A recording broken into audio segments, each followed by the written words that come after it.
DSCR loans explained in 5 minutes. If a bank ever told you you make good money but you don't qualify, this video is for you. Today I'm breaking down DSCR loans, what they are, how they work, and why so many real estate investors are using them to scale faster. By the end of this video, you'll know exactly whether a DSCR loan makes sense for you. DSCR stands for Debt Service Coverage Ratio. In simple terms, a DSCR loan qualifies the property, not you.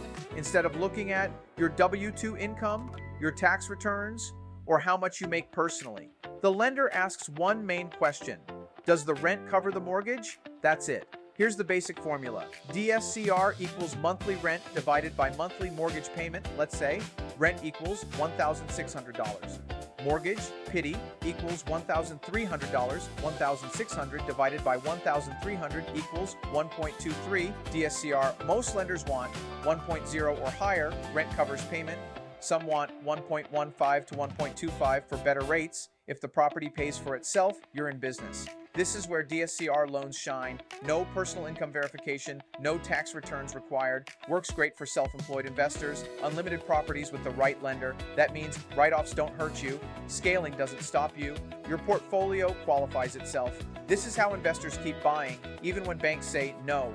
While they don't care much about your income, lenders do care about rental income, current or projected, purchase price or appraisal, credit score, usually 620 to 680 plus. Down payment, typically 20 to 25%.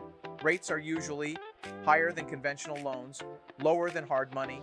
Think of DSCR loans as a long-term investor loan, not a short-term flip loan. DSCR loans are perfect if you're buying rental properties, you're self-employed, you want to scale past 4 to 10 properties, you're tired of explaining your income to banks.